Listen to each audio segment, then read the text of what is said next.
Hello, and welcome to All Things Cryptid. I am your host, Amanda Winter, and I am so excited to be here with you today.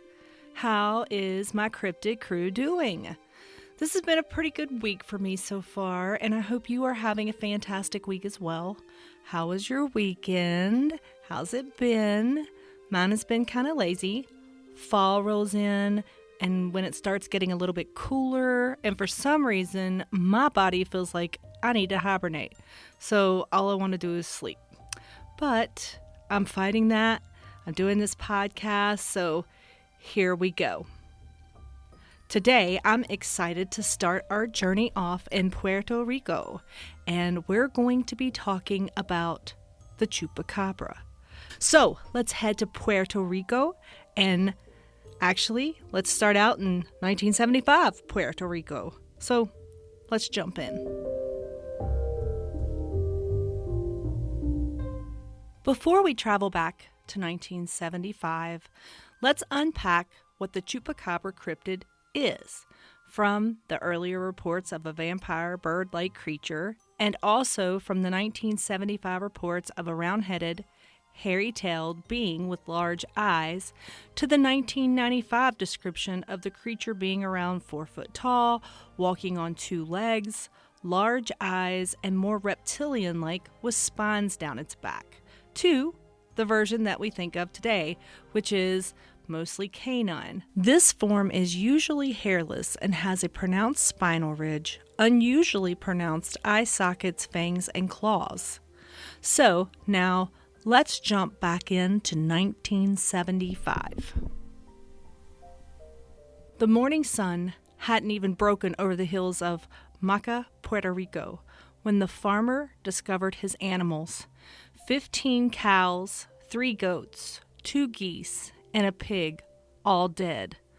All the same disturbing characteristics. Small, circular puncture wounds mark their body, and autopsies would reveal something that made even seasoned veterinarians pause. Every single drop of blood had been drained from their corpses. The killings followed a pattern that would become sickly familiar. Animals discovered at dawn, their bodies bearing surgical-looking puncture marks, no signs of struggle, no blood pooled around the carcasses, just empty vessels that had once been living creatures.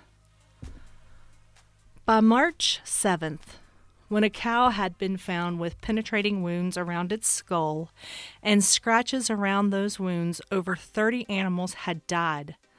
The police, grasping for rational explanations, tried to blame dogs, but the locals knew better. Dogs don't drain blood. Dogs leave messes.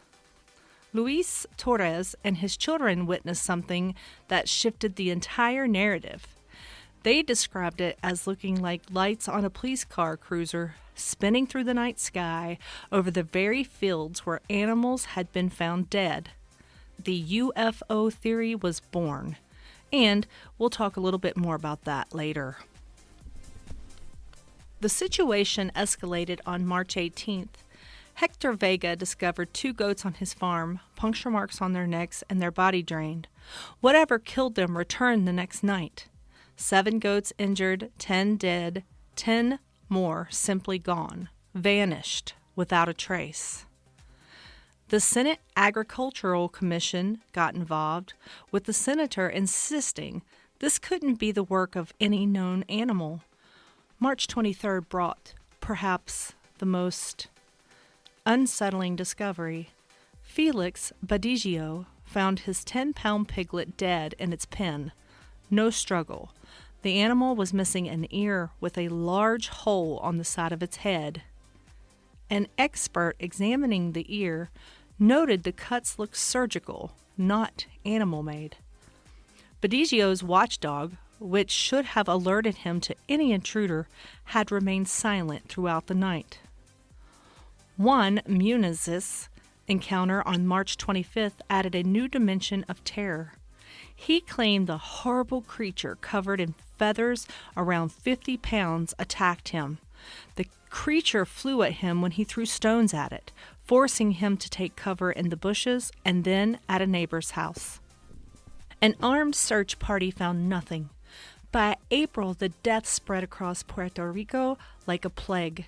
In Corozal, a man encountered what he described as a round-headed, hairy-tailed creature with large eyes that growled like a small dog. UFO sightings increased dramatically. Glowing balls of lights, house-sized crafts, dark objects with red lights, performing impossible maneuvers low in the sky. The killings continued through July 1975, then stopped, as mysteriously as they had begun. 20 years would pass before the creature returned with a vengeance.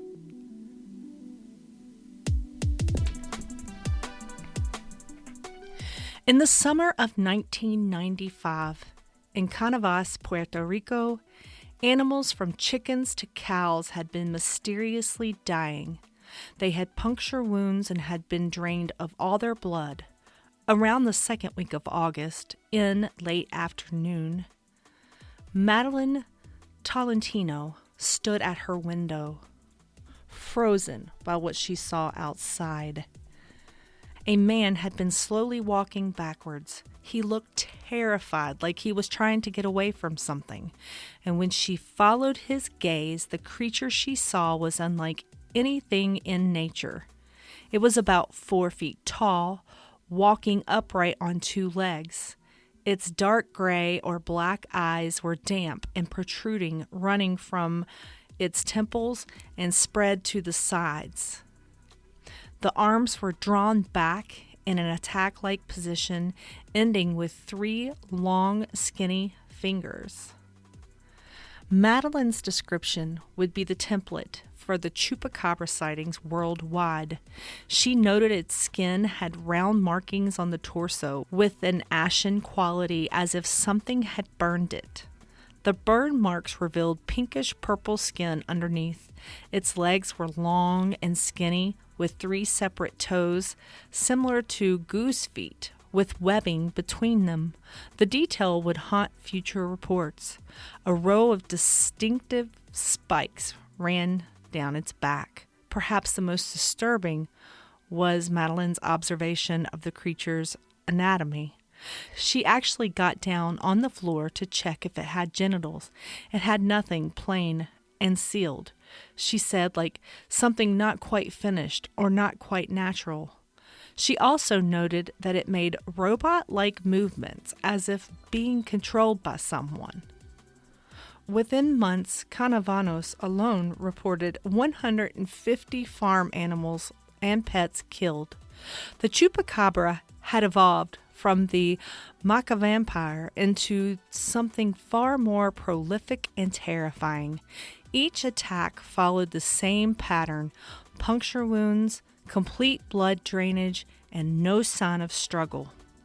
The Chupacabra might have burst into modern consciousness in 1995, but blood-sucking creatures have haunted human nightmares for longer. The Maya spoke of the Kamazats, the death bat, a creature with a bat or lizard face that could turn to stone during the day and reanimate at night to drain blood from its victims. Mayan literature dating back to 1400 BCE contains references to goat suckers. Even more intriguing, the scientific name for the nightjar bird, Caprimulgus, literally means goat sucker in Latin. Aristotle himself wrote about this bird around 350 BCE, claiming it flew against goats and sucked their milk, after which the udder would shrivel and the goat would go blind. Pliny the Elder repeated these claims, adding that the udder would decay after the nightjar's attack.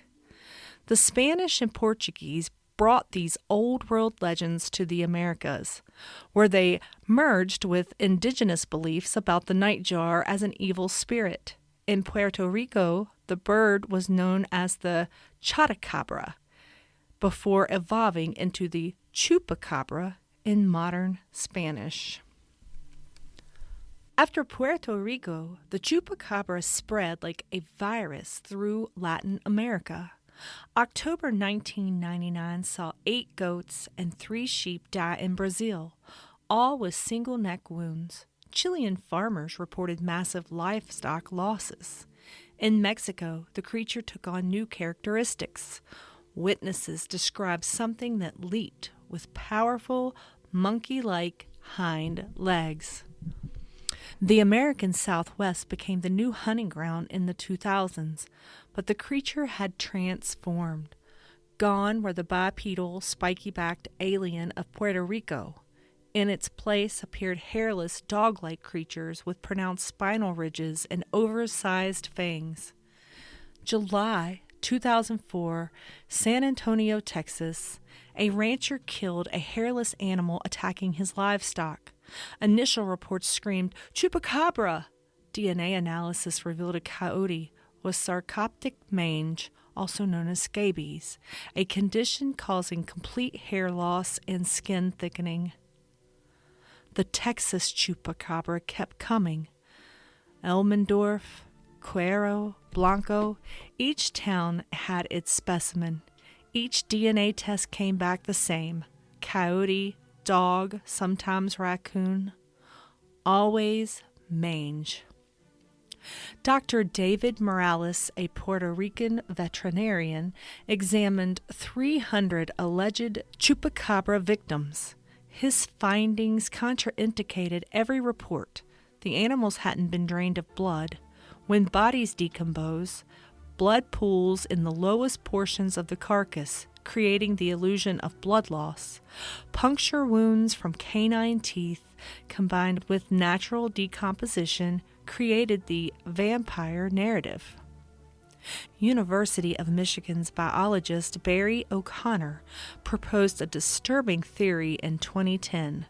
The parasite Sarcoptes scabii, which causes mange, doesn't just rob animals of their fur, it weakens them severely, making hunting difficult.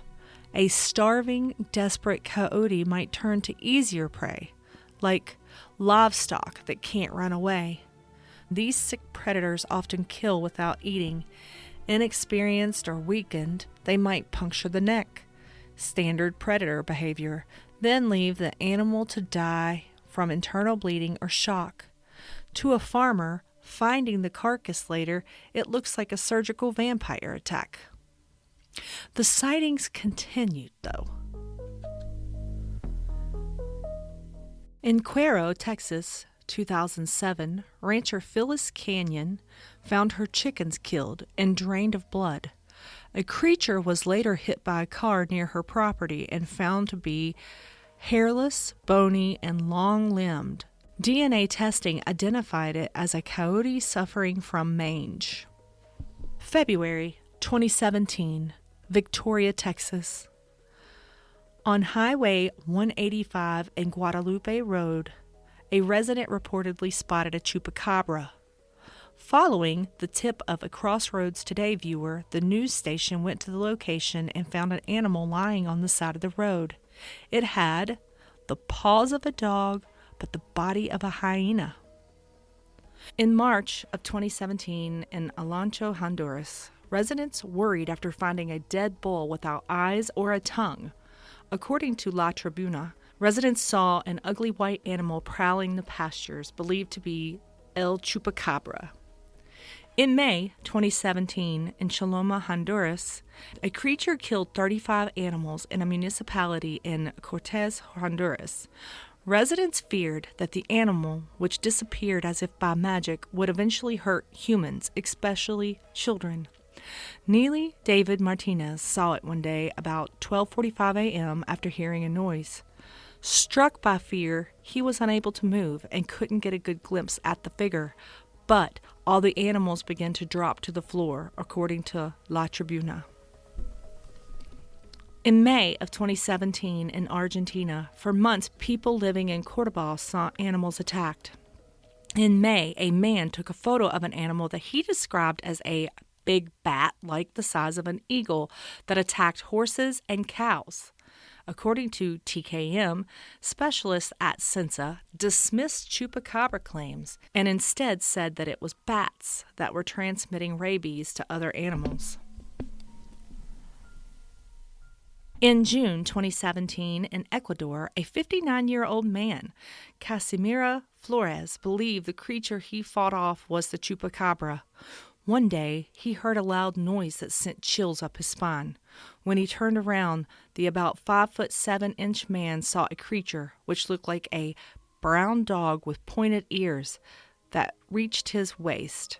Trapped by the animal which dragged him around, Casimiro grabbed a stone and threw it at the creature's forehead. After letting out a cry, it ran away, according to Extra.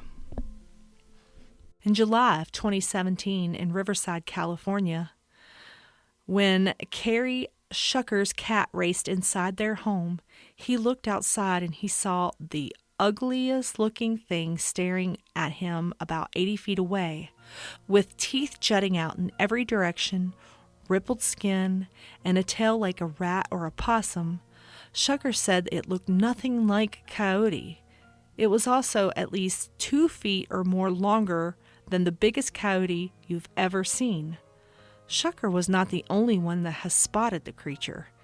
In the Box Spring Mountain Territory, M.J. Bunt, an early childhood educator, also saw the Chupacabra that year. "I thought, this is the strangest looking animal I have ever seen," she told the Press Enterprise after spotting it near her home. "It had the ears of a deer, a long snout, no hair, tail like a rat, long hindquarters. I thought it might be a sick coyote or a sick wolf, but it had too many different characteristics from any of them." 2019 brought footage from Bolivia. A dark figure wandering through fields where cows, llamas, and alpacas were found dead with neck injuries. 2022 saw security cameras at the Amarillo Zoo capture an unidentified entity that had the city asking whether it was human, coyote, or Chupacabra. A 2023 drone captured what believers claim is the clearest Chupacabra footage yet. A shadowy form moving through Bolivian fields littered with bloodless corpses. Each new sighting adds layers to the legend, even as science tries to strip them away. Initially, in 1975, it was suspected that the killings were committed by a satanic cult. Later, though, patterns emerged when mapping Chupacabra attacks against environmental data. The 1975 Puerto Rico outbreak coincided with severe drought. The 1995 resurgence followed another drought. Mexico's 1996 attacks came during extremely dry conditions. Drought devastates ecosystems. Prey animals die or migrate. Predators grow desperate. Normal hunting patterns collapse.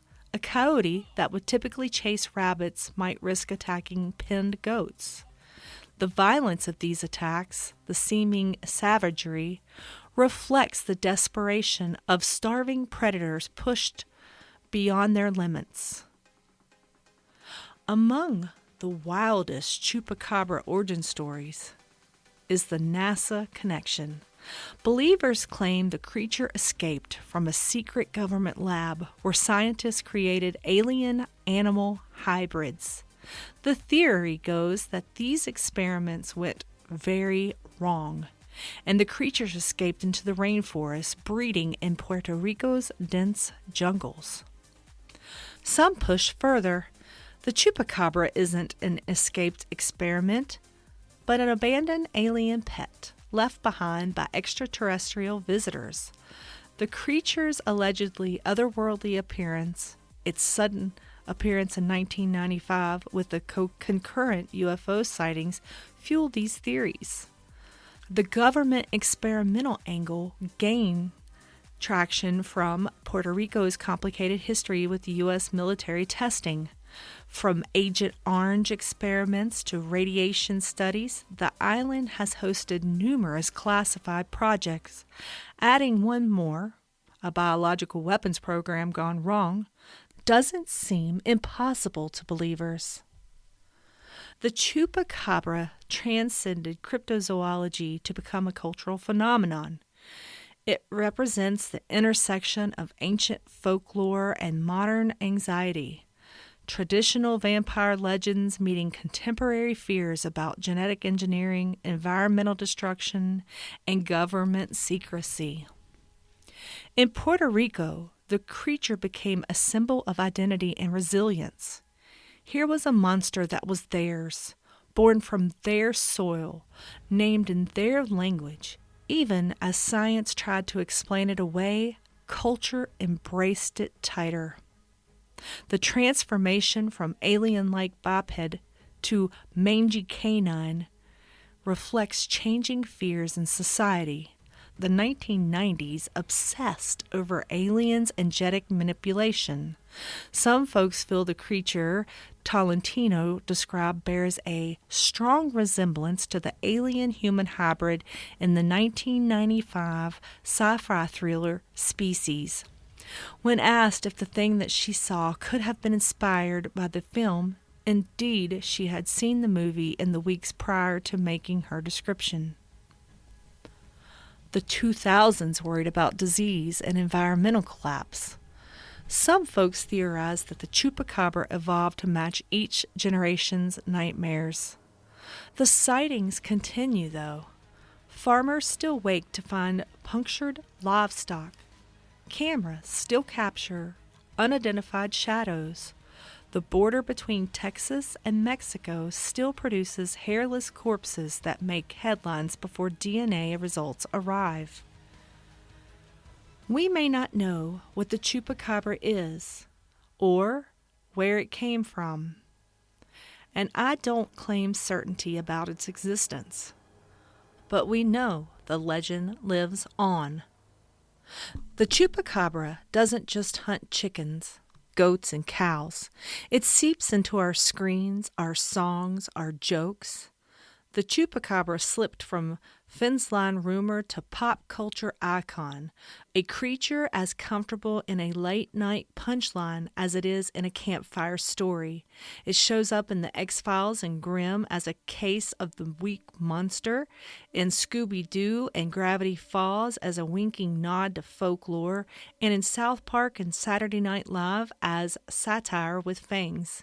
Musicians name-drop it, from ska to punk tracks to reggaeton, and video games like Red Dead Redemption, Undead Nightmare, and Cryptid Hunter Sim stash it in side quest, while comics and novels cast it as everything from a desert demon to a misunderstood stray.